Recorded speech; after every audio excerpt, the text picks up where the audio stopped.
Hey everyone, Annie's 20. I just got done editing my April um, media thread, and it's being uploaded right now. And it should have been done a lot sooner. Honestly, should have been done a lot sooner. I got some things to work on. Thankfully, I have this upcoming weekend off, so I'll probably, hopefully, can finish everything there. So we got April. No, yeah, I'm uploading it. So we're doing May. Right now is May, and then we can do June. July, the month does not end in July, this weekend, so we won't have to worry about July yet. And then once I get these two done, I could probably put together finally all the stuff that I took while I was in LA. Just the videos, the pictures, and one last closing video for that. Because I have those sitting in my thing ever since I got back from LA like a week or two ago. Yeah, we'll cover that when we get to that. More importantly, let's get right on it. I think May is a little busy, so we'll probably fly through some stuff since there's not a lot to go on. Not too much to go super depth into. I mean, I say that every time, and then we do it anyway, so we're gonna try. And, I mean, and this also, April is only 3 things, so anything would be more than that. Anyway, May started on May 2nd with Seijuu Sentai Gingaman versus Megaranger. I think the first thing that stands out to me about this one is that throughout the entirety of I guess Megaranger, but especially Gingaman, there was like a specific roll call. I was wondering where it was. I'm like, is it a roll call from the finale? And then it wasn't. And then I saw it here because for some roll call compilations, they have a specific one for Gingaman and Megaranger. That I'm like, oh, that's pretty nice. So like, it feels like they fit together, and it's because they are from the crossover. They're from this, and I'm like, oh, this is where they're getting them. Yeah, like the setting, I don't know if the music carries over, but definitely the area where they're all posing looks the same, and that's why. So I thought that was pretty funny, just in hindsight. I can't remember the last thing I said. I had to step away and do something, and now I completely forgot. But what does it matter? Let's just talk about Gingaman versus Megaranger. So this would have been Lost Galaxy versus In Space in English, which they do have a crossover, and I was actually quite surprised to see that it's nothing like that, because I think in the Power Rangers one, they're dealing with the Psycho Rangers again, and kind of the way that the Psycho Rangers were dealt with in Mega Ranger or the Neji Rangers made me think like, oh, so they do come back, because they like get stuck in those cards, and you see a very like obvious visual cue that they're just in the cards. Someone could slip them back in and wake them up again if they wanted to, but no, had nothing to do with that. If anything, it was pretty funny though that they do hit up on one little leftover thing, because I know at the end of what am I looking at here? Gingaman and Megaranger. So I guess it would have been at the end of GoGoV 5. I mentioned that Pierre survives. It's not really clear, but they don't show him physically dying, and so it's strange. But at the end of Megaranger, BB Debbie kind of goes MIA. Like it was presumed that he was in the Grand Nezuros when it exploded, so he probably died too. But this one shows that before he did, he activated another robot, one last one, and that one looks exactly like, I think Shibolina was her name. Either that or she's the Gingaman lady. God damn, did I write it here, please? Say I wrote it here. No, I did not. But basically, there's in Megaranger, the generals was the Doctor, his cyborg henchman, and then the lady, and then BB Debbie. And it's basically another version of that lady. Like, it looks exactly the same, but slightly different color scheme. I was woken up, and her whole goal is to revive the Doctor and, you know, return. And she works with a space pirate named Grigori, I think. I think that's how they say it. Spelled like Gregory. To open a gate and bring him back, essentially. And at the same time, that attracts the attention, of course, of the Gingaman and the Mega Rangers to stop that. I think this was the movie where... Was this the one where the Star Beasts were locked out of returning to Earth? Okay, so I can't find an exact synopsis, but I do remember, I was looking at names, Dr. Hinalar is the name of the Doctor from Mega Ranger. And what I did think was odd about this one is that it starts with the Gingaman after the events of Gingaman, which is interesting because usually the crossovers, the current team is still in the midst of their adventure. Towards the end, generally, but they're still doing it. But for this one, it's over. The Gingaman have won, and the Megarangers have won. Well, obviously. So I thought that was an interesting twist on it. But regardless, it's a lot less of a plot-focused one. I guess it doesn't really matter. It's just kind of like everybody meets up and they work together to defeat these the Gregory and the new robot lady. But Gregory is able to. They do succeed with their plan with opening the gate, but he betrays. Gregory betrays the. He's Mina. Yeah, he's Mina. There we go. She's the alternate one of. Is it Shibolina? Yes. Yes, I was right. Shibolina is the one from Megaranger. And he betrays. Gregory betrays. Yeah, oh, Captain Gregory just says right there. He's Mina and uses the gate instead to revive the entire Baldan space pirate crew, which I thought was ridiculous. So they bring back Captain Zahab, they bring back all his generals, and they bring back all his captains, all the monsters of the week. They bring back literally everyone. So when the Mega Rangers and Gingaman show up at the end, it's just a giant melee of them taking everybody out. Yeah. I think KyuuKyuu is really barely in this story, if I remember correctly. Whereas, but I mean, at least he's in it. Fucking, Mega Silver is not even, I don't even know if he's mentioned, but he's not in it, like, at all. Like, he's just strangely missing from this whole thing. So it's not really, so again, it had a very thin plot, and it was just to see the teams come together. And admittedly, it was fun because I really like the Mega Rangers. I think the Gingaman are cool too, and so having them together, pretty neat. Sad Mega Silver wasn't around, but and it's a ridiculous amount of how many villains they brought back. But I did like that the last just chaotic battle with them winning and stuff like that. So you know, easy, but easy fun. After that, we've got. KyuuKyuu Sentai GoGoV 5 Sudden Shock, a new warrior, which is apparently also known as GoGoV 5 versus Zeke. So this one was weird because I read somewhere that Sentai stopped having movies with Ohranger and it would resume having movies with Gaoranger, but this exists. I'm like, does this not count? And I guess the difference is maybe this wasn't a theatrical release.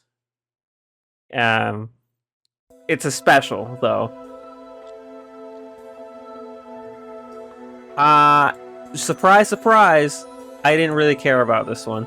Like, I remember being interested in seeing it many years ago because it features the closest thing to a 6 that GoGoV 5 has, which is the Space Hunter Zeke, I think was his full identification. I didn't write it here. I saw Hunter Zeke. He's their ally who's coming to Earth to hunt a demon.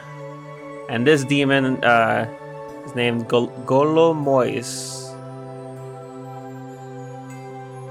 And he's there to do his demon thingies. But yeah, the main reason why I ultimately didn't like this crossover is really obvious. If you listen to what I said about GoGoV 5 before, is that I don't care about, I think I wrote her name here, Kyoko? Yes, Kyoko. The recurring ally of the GoGoV 5 in the show. I thought she was really annoying and I didn't like her character. She's more important in this than she is in most of the episodes that she's in of the show. Because it, once again, is built off the fact that she wants to be a part of the GoGoV 5. She wants to help them, but she can't. Zeke shows up. He's so determined to kill this demon, he doesn't care about collateral damage that he causes in his fights, and he actually injures Kyoko in their first fight. And they have like this whole like bond between Zeke and Kyoko through the special. Because I think she reminds him of someone else on his team that he had lost in the past. You know, that kind of story. And then Kyoko, as the movie went on, I'm like, wait a minute. Because I also remember from the compilations, the transformation compilations, in addition to Zeke, there's also a lady who turns into like a second Zeke. And I'm like, oh, that's not Kyoko, is it? And then it is. So I was just like, alright, whatever. So yeah, I mean, Zeke looks cool. His powers are neat. The demon thing that they fight, Golomis, is pretty freaky. I think, is this the one where he like took his face off? I can't remember if, like, when he gets both his weapons and he turns huge, I can't remember if his like face melts off or something like that, and it looks really, really fucked up. I can't remember if that was this or a different special or a different show, but still, I mean, it was fun. I like the GoGo 5. Of course, I do. Once again, Zeke was cool, and of course, I also just enjoyed seeing the Saima siblings again. Was the Fisa Kobold Undinus on the field, and then I said the final giant robo battle was cool too. I can't remember it because it's been so long, but I'm not gonna doubt myself. Just interesting little special. After that, oh yeah, May 11th.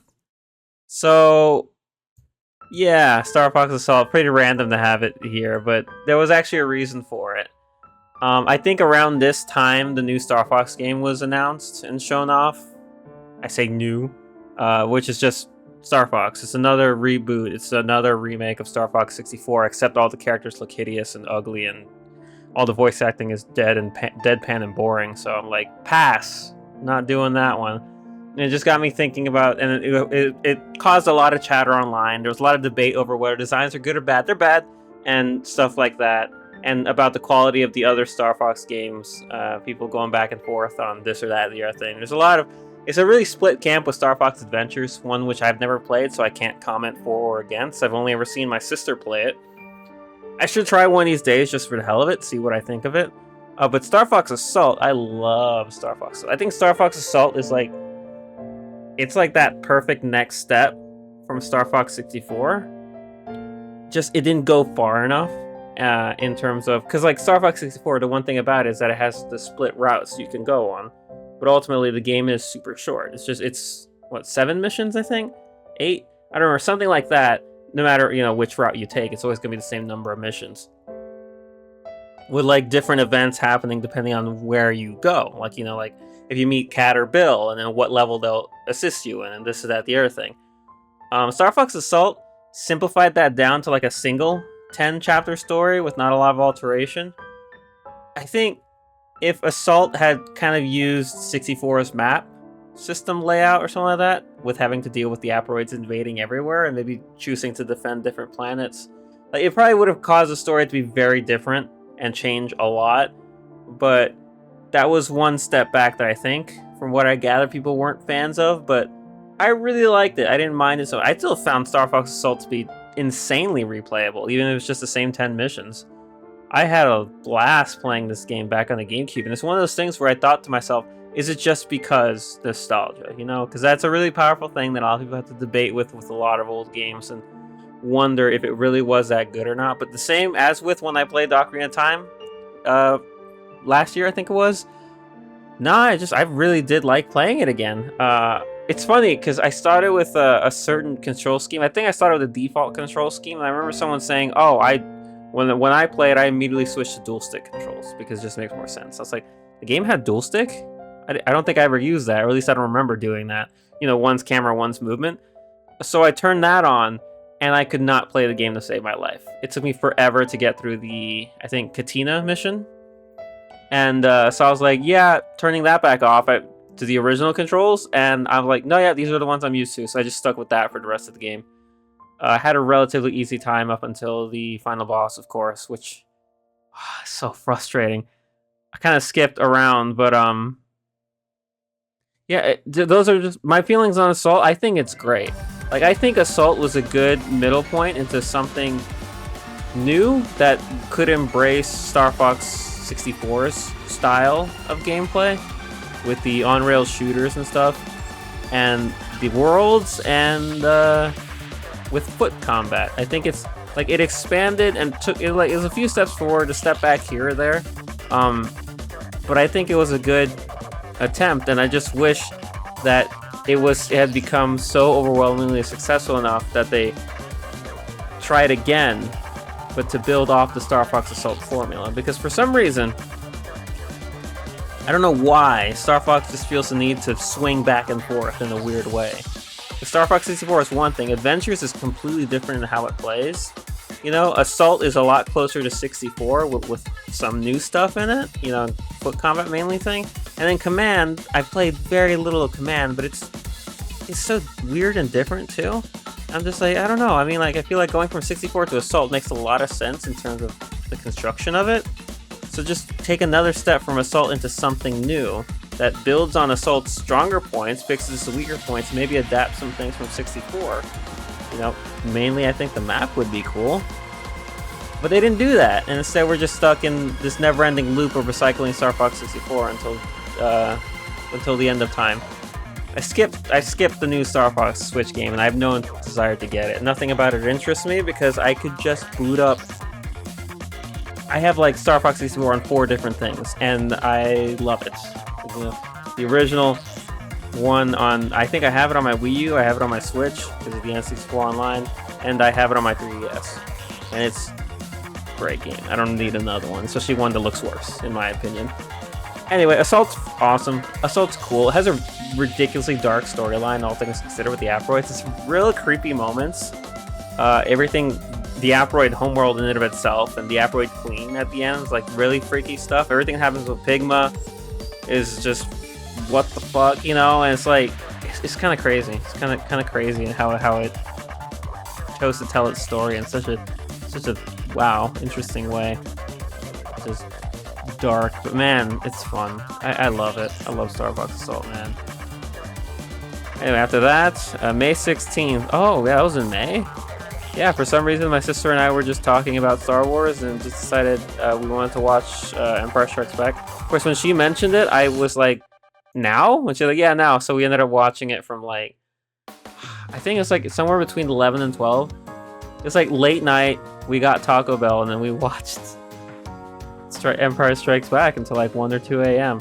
And it is, once again, you look back on these really good movies, or these movies that are known for being so renowned and just great. And it's one of those things where, once again, the more that time passes by you and the more you think back on it, once again, nostalgia, it's so easy to just chalk it up to that. And some people are way too happy to chalk things up to nostalgia. Is like, oh, it's not that great. The movie's fucking killer. This movie's fucking awesome. Empire Strikes Back is just phenomenal.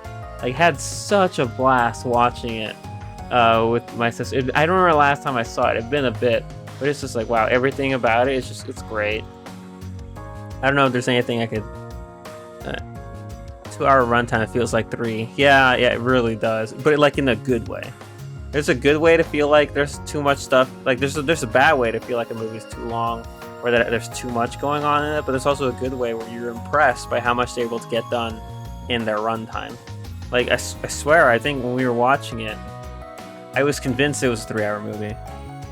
And then we look at the timeline after it's done, and I think it is 2. I don't even know if it's over 2 hours. I forget exactly. But regardless, I was like, oh man, that is not 3 hours. But wow, it is just fantastic. Like, good movies don't need to be 3 hours, obviously. They don't even need to be 4. It's just about how you use your time. And just that seems to be an issue a lot of movies have, that they don't know how to use it, and so they extend it and it just drags. This made use of its time. It was awesome. I didn't really go into the specifics about Star Fox Assault's story, and I mean, I don't really need to do a breakdown of The Empire Strikes Back, do I? It's fantastic. It's fantastic. The entire Hoth sequence, everything about it, just so cool. The way that the rebels prepared to defend their base, the Empire's machinations, their strategy meetings, all their ideas on why they do this, why Vader is so unhappy with, and why he kills some of his subordinates in that movie. There's a lot of reason and sense to everything that happens in the movie, and I just absolutely love it. Like, what a fucking good time. I should watch the prequels again too. I like the prequels. That means I saw A New Hope a few years ago. I saw this one a few months ago, so I should at least first watch Return of the Jedi again. It's been a while. I like Return of the Jedi. I mean, I like the prequels and the OT. Big fan. Good stuff. And then May 17th, I went to see Mortal Kombat 2. Yeah. My sister went and saw it first. She said she liked it and that was pretty cool. And I was like, well, I did like the first one. I liked the first one more than I think most people, apparently, which surprised me, honestly. But I was like, sure, why not? I'll check it out. And yeah, not a lot to talk about in plot, because there's really not any plot in this movie. It's just, all right, all the Earthrealm heroes need to get together, fight the tournament, and hopefully win. And that's basically it. It's who's on the Earthrealm team? It's Liu Kang, Sonya Blade, Jackson Briggs, I think is his name, full name. Johnny Cage, and God, I knew his name, and it's not here anymore. Oh, fuck. Cole Young. There we go. I think that's the full team. Yeah, and they're led by Raiden, but I don't think he's not fighting in the tournament. And then they just had to compete against Outworld, right? Shao Kahn's fighters and try to win, and that's basically it. It just went right into it, fight after fight after fight. People smacking each other real hard, killing each other. All things considered, a few deaths that were surprising. I had been spoiled on a few things before I decided to go watch it. Not because my sister, just because of the internet. And because I was not really in a I'll avoid spoilers because I wasn't even sure if I wanted to see it yet. But I like going to the movies. I like eating popcorn, you know. And so I was like, yeah, it could be fun, and it was an enjoyable ride, and that's good. And then May 19th, Jetman. So this one was, I would say this one was maybe a mistake to watch. Not because it was bad. Not that. It has nothing to do with quality, actually. It's just I had watched, I think it was at this point, 4 or 5 Sentais in a row. If I could change one thing, I would go back and tell myself not to watch this one. And just like, wait on it for a bit. Take a break. Because I definitely felt that, oof. I've gone through 5 of these already when I started Jetman, which was not fair to Jetman, but I gave it time and I did quite get into it. Jetman is widely regarded as like the best one, or one of the best ones. Like, it has a huge, like, it's always there when people talk about a really good one. And so I was like always curious about it, so I figured why not. And also I had made the decision a while back before I continue forward with the Sentai. So I stopped at KyuuKyuu 5, at GoGoV 5, and instead of going straight to Time Ranger, I was like, let me go back and close off some of the older ones. Because it's weird that I've watched every single Japanese one that has a Power Rangers counterpart, except Gingaman. And I'm like, well, if I'm going to go back to Gingaman, I might as well go back one more step and check out Jetman to see what people liked about that, and then watch Gingaman, and then after that, then jump back to Time Ranger. That's my plan, basically. So Jetman was interesting. I think the thing about it though is that for as much as Jetman is regarded as one of the best, I can't pinpoint, oh, this is why people like it. Like with Live Man, it was actually pretty clear early on, just the camaraderie, the interaction between the main 3 of Live Man, and not only that, but their relationship with the villains also just really carried that show's heart, its core. With this one, I wasn't entirely sure what it was, because while there is one connection between Red Hawk and one of the villains, it's this connection that I thought was really funny, because like, he loses his girlfriend in the first episode, believes she's dead, and then he meets the evil villain lady, and I think the first or maybe the second time, maybe the third time that they meet, he thinks that she's his girlfriend because it looks like her, but she's evil, you know? And then it's dropped, and he fights her, they interact with each other many more times for the next like dozen or so episodes, and he never brings it up. Which is another thing, he never tells the rest of the team that his girlfriend died, or anything like that, which is something that he probably should have told him when White Swan was up his ass all the time. You know, because like, one big thing about this show is there's like a crazy love triangle in it between Red Hawk, White Swan, and Black Condor, which, once again, I don't even think you could call it a love triangle, because it's like, Black Condor's into White Swan, White Swan's into Red Hawk is still hung up on his dead girlfriend, who's actually still alive, and she's one of the evil villains. And then as an evil villain, the main evil villain seems to be possessive towards her, kind of. And then there's also a robot main evil villain who seems really fond of her in his own way. So it's not a triangle, it's a weird sequence of events. But like, it's a point about the show which I imagine that drama, that interpersonal drama between all those bonds, is probably what kept a lot of people coming back. Like, just because of that being how it works. And I admit I was curious partway through this. I'm like, how does this shake out? They need to talk to each other, because it's a lot of talking past each other. And the fact that Red Hawk, did I write his name here? Was it Yusuke? Ryu, no, Yusuke's a different one. Yusuke and Kyosuke are different. Ryu, right? Ryu is Red Hawk, Kaori, White Swan, Raita, Yellow Owl, Akko, Blue Swallow, and Guy, Black Condor. But that was just something that really dragged on me because Ryu would not. And admittedly, it's like, well, he's dealing with the loss of his girl. He really does legitimately believe she's dead, and it's like really affected him. And so Kaori, White Swan, constantly flirting with him and going after him and trying to go on dates with him. Like, there comes a point where you're like, all right, tell her so she can lay off because you're clearly not over it. And he finally does, and she reacts in a way like, oh my gosh, what was I doing? And then the next episode, she's back on her shit again, back going after him. And it's the argument, I know you've heard this, you probably heard this in other shows, where it's like, well, it's all right, because I'm going to make you forget about her. Like, I'll be so much more important. I'm like, Kaori, I don't like you. Like, I don't like the way that you're approaching him and talking. That lasted for a grand total of 1 episode before she finally got together with the guy. And admittedly, the reason they got together I thought was really thin. And I'm like, a part of me was thinking that I think the shoe's gonna drop, and I just wasn't sure when it was going to, and it did. You want to know when it dropped? Final episode. So I was just like, all right, that's weird. But yeah, so the interpersonal drama is just it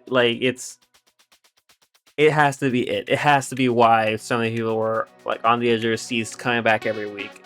And it's not to say that the rest of the show was bad, because I like the team, I like their mechs. I thought the fighting was pretty cool. You know, they have wings in their suits; they can fly. Although it is pretty funny that the amount of times in this show, I don't know if it's more in this show or a lot of old ones. It stood out to me a lot in this one. There's a lot of instances in fights when the good guys are kind of getting thrown around, which they get thrown around a lot in Jetman, and then they're like, "No, I'm gonna second win," kind of thing. You know, where they realize no, they can't fail because of X, Y, Z. And so then they launch back into the fray, like, resolved to win, and then they get their ass handed to them again. It's like, it happens a lot in Jetman. It's really kind of amusing. I'm like, can you guys just win? It's just like, oh man. Gosh, yeah, spend 50 episodes with characters and you grow to love them quite a bit. Yeah. Ryu and Guy are really were at each other. Although it was mostly on Guy's side. It was Guy just really upset with Ryu for any little reason. Obviously, Kaori was a big reason why they came to blows. But it's just also a lack of talk.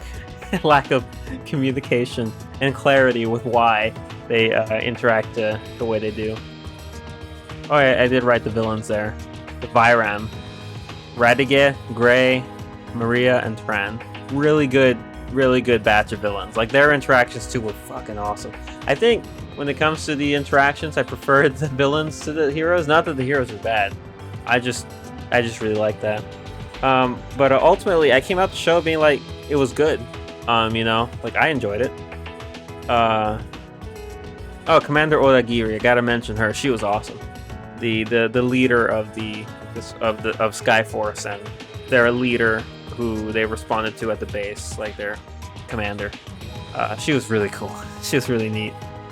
But the thing about it is, it was good.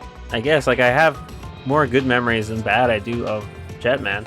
I just don't, like, it didn't really connect with me in the way that made me go, yeah, I just watched, like, when I finished, it's not like I thought, yeah, I just watched the best Sentai I've ever seen. Not really. It was an okay Sentai. Oh my gosh, we're still in May. We're still in May! Oh. KyuuKyuu Sentai GoGo 5 versus Gingaman. Yeah, this is the one that was actually adapted into Power Rangers. And we have it on VHS. I can't remember what it's called though. The Lightspeed Rescue and Lost Galaxy team up. But it was interesting to see because I was always curious as to what was going on, because Trakina's Revenge. Because in the English one, Trakina, the main villain of Lost Galaxy, comes back, and she has a new assistant named Triskull, and he's helping her acquire human energy power to, like, bring her back to full power. Her green bug form from the end of Lost Galaxy that she lost when Leo blew her up with the Battleizer.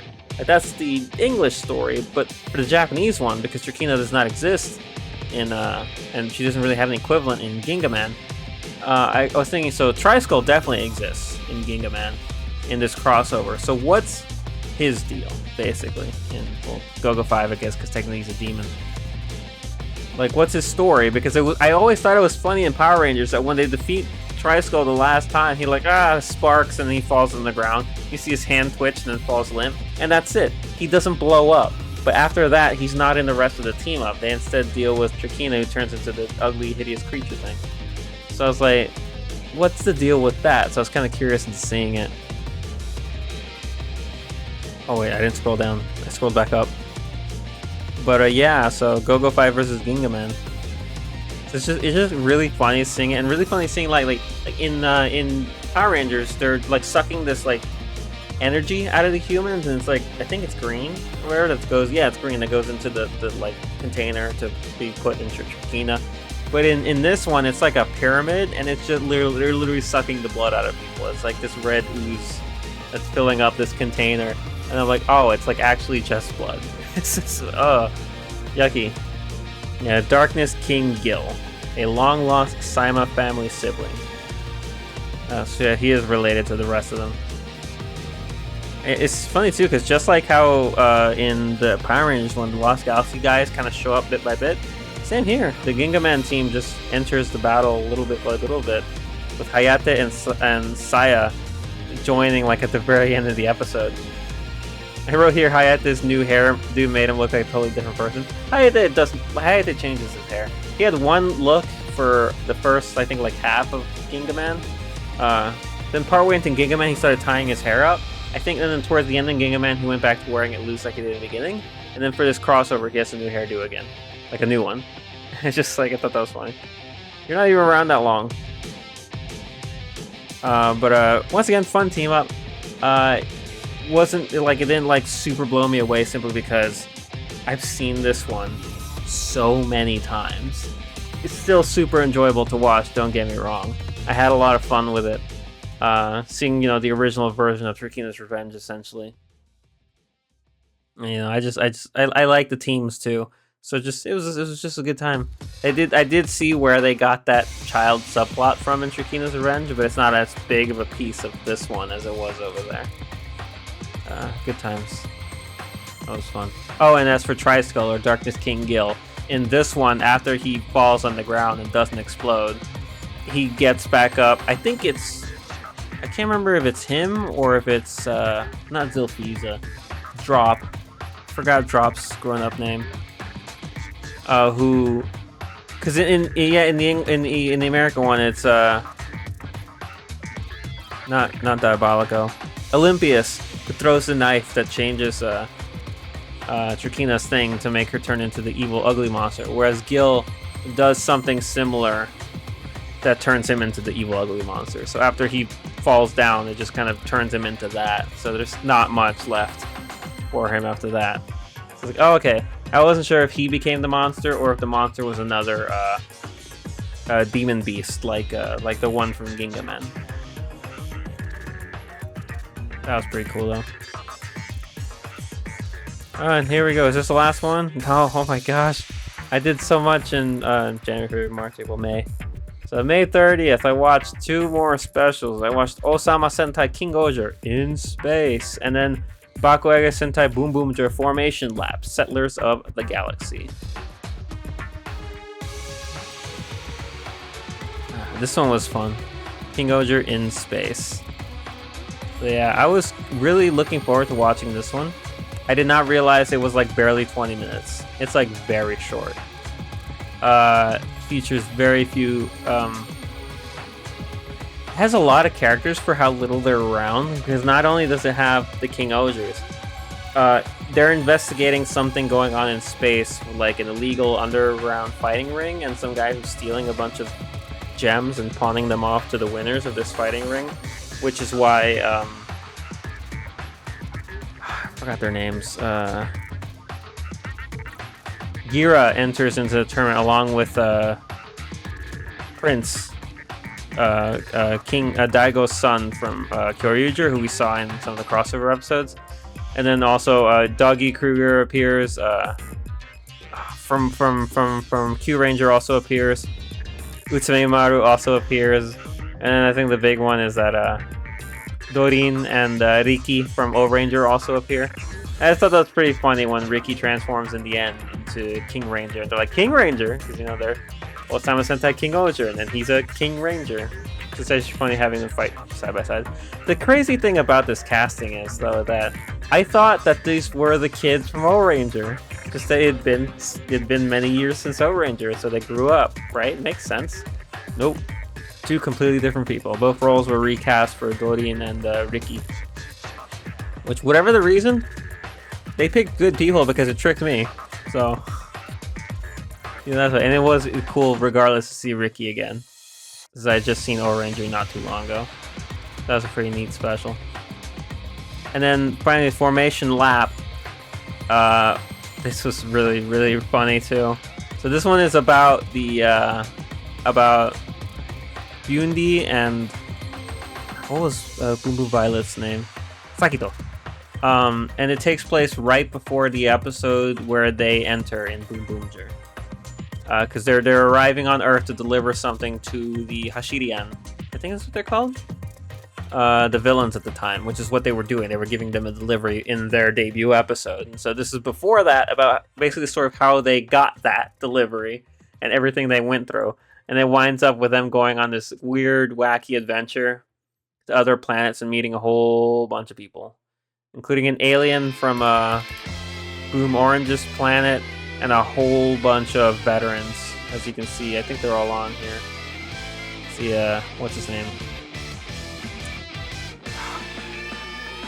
He's Jeremy from KingOhger. I think he's narrating this whole thing. I don't think he's in it much. But yeah, and then the Go on Wings, Mew and Hiroto, I think it is. KyuuKyuu and his sister, I can't remember their names. Fucking the Q Rangers again, the president and Cholopo, and then what's his fucking name? I don't know. From Dawn Brothers. The only I forgot his name. I think since this was after Dawn Brothers, I think he lost leadership of the Dawn Brothers after the finale of that show and after the movie or whatever, and so he's training to get it back. At least I think that was why he was there. If I recall, I think he was the only one who was not transformed, who was transformed for the entire movie. So I don't think he was on set for it. But it was still neat, even though I don't like Dawn Brothers at all. It was just cool. I think the ultimate lineup of seeing all these characters next to each other was really strange. The only thing stranger than this collection of heroes is Kamen Rider Outsiders. Like, if you look at a lineup, if you look at the full, complete lineup of Kamen Rider Outsiders, it makes no fucking sense. There's a little bit of sense to it, but it's very fun. This is going to be a rehash of May 31st, 2026. I finished Fire and Path of Radiance for the first time in many years. I own it. I own it in Radiant Dawn physically. I have them both right over there. He was hiding in a box somewhere. Path of Radiance, but like obviously I couldn't play it because I don't have any. I think we do have a GameCube somewhere. I don't know if we have any memory cards. But I didn't want to hook it up, and it was actually I played it on Nintendo Switch because the GameCube Online, one of the games they added on relatively early. I think it was actually a few months before I played it in May. They put Path of Radiance on it, and I was like, oh yes, yes. And then I was like looking forward to a time that I could actually play it. So I think I booted it up and played like 1 or 2 chapters, and then just stopped and never got back to it. I think that was it. But then when I finally hit it up again in May, I just played it all the way through, and I had a blast. But really, it's just the whole nostalgia thing about like Star Fox Assault or Empire Strikes Back or anything old like that also applies to Path of Radiance, because I'm like, Path of Radiance, it's always between that and Radiant Dawn over which of them is my absolute favorite Fire Emblem game, because they're both just so fucking good, and I can never settle on an answer. There's another thing where it's like, well, is it just because of how old it is, or is it just because of how much I liked it back then? But playing through it again, and also this is the first time in a long time that I actually read through the entire thing again. Everything. Like every single conversation, everything that was had, all the supports, everything that I encountered in this game, I read it, which I haven't done in forever, and it's a fantastic script. It's really witty too and funny at times. Like just there's really good humor, and it's phenomenal. It is like actually really fucking great. Like it is insanely good. And I'm really happy about it. Like, playing it again all these years later, it's like, no, yeah, it is that good. It really is just great. It's the first 3D Fire Island game, so naturally there's some shortcomings to it when it comes to pacing, how slow the game goes in terms of phases. Because even if you turn off the battle animations, there's some maps where you have allies or other units that you can't control, and their actions make turns take a lot longer. Like a lot longer. And it's something Radiant Dawn kind of fixed. Sort of. In terms of speed. And actually watching the full battle animation, this is actually really cool because I think this game, they don't return to point, which is what they do in the 2D games. Like whenever you attack a unit in the like GBA games, they'll run over, hit them, and then run back to their place. Then run and hit them, and run back to their place again. You know, if they do 2 hits. Whereas for this one, whoever approaches the other person hits them, and then just stays there. Then they hit them back, then they hit them back. You know, it's just like a slightly different change. With the exception being, I think some of the mounted units do naturally, like, do they? No, they don't. I can't remember. Because obviously, to get through the game in a more timely manner, I turned off animations quite frequently. I turned them back on for certain moments, but and some chapters, but they make time blow up when you're playing the game in full. And it was even the same in Game Boy Advance too, the Game Boy Advance games. But still, man, what a game! What a fantastic, super fun game. I played it on easy. Like I was kind of considering playing it on normal. But I was like, I just want to enjoy it. I just want to have a chill, fun time with Path of Radiance. It's been years since I last played this game, so let's just relax. And I did, and I had a grand old time. Like, it was just... Man, I don't even know. I think I have my top 5 for this run somewhere.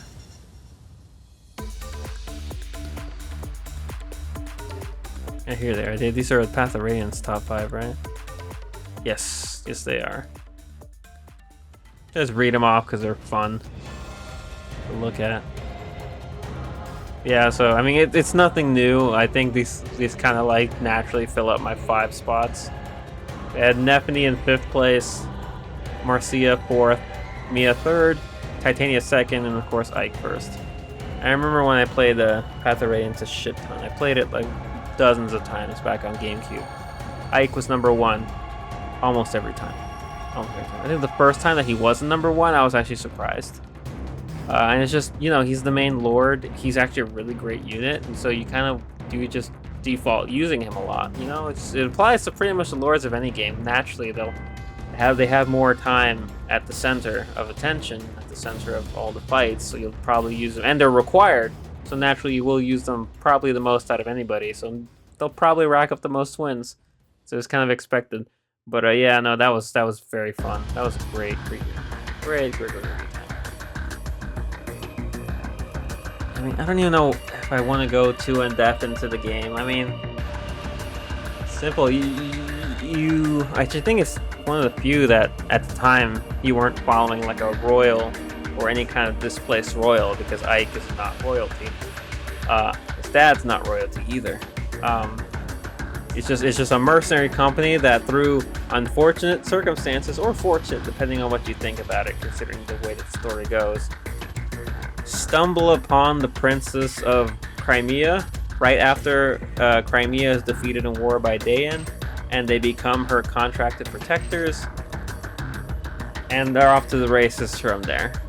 It's like the goal is just to bring her somewhere where she can be safe, and then that evolves over time. And you just meet more people, your army grows, the Dayan forces get tougher, and it's just like, it's great. It's so cool. Like, it's so funny because I know I like the game, and yet the more I played it and the new places that I went, and also there's something really cool about this game that it's like such a minor thing, but all the locations in this game are named. Whenever you go out to a battlefield, it'll show a little nameplate come up about where you are exactly. And a lot of these places are so memorable that like I recognize them as I'm playing through the game, and I was like, oh yeah, this and this and this. Like I couldn't remember the exact order of chapters, but as we progressed, I was like, oh yeah, I remember this. Like towards the end of the game, there's the final setup when you're going to Crimea Castle for endgame. But before there, they're like, but there's a few other things we need to take care of first. There's like 2 locations that act as like strongholds to protect Crimea Castle from any invasion.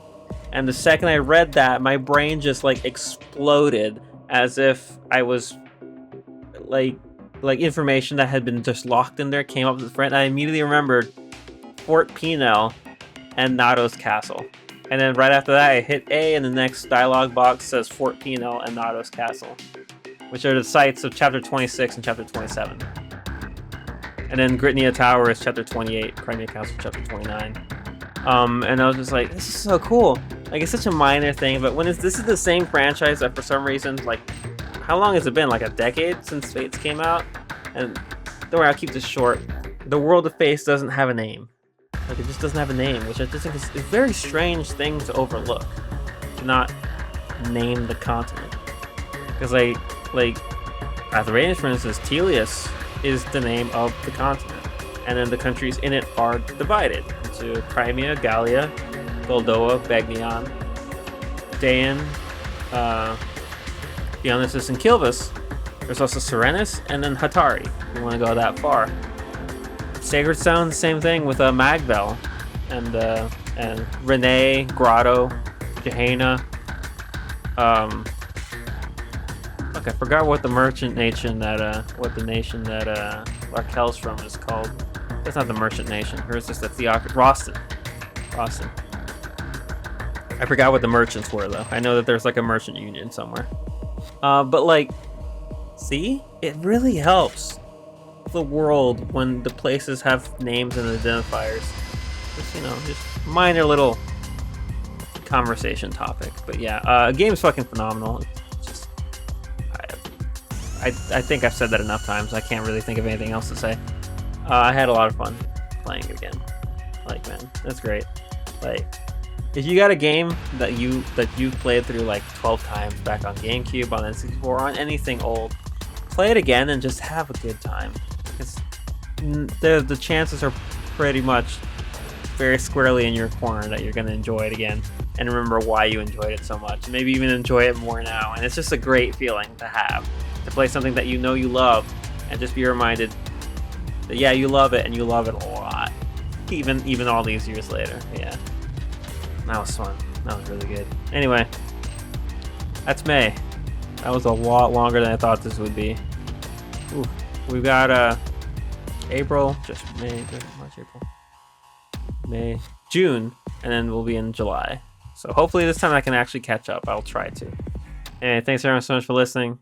See y'all next time. Till then, hasta.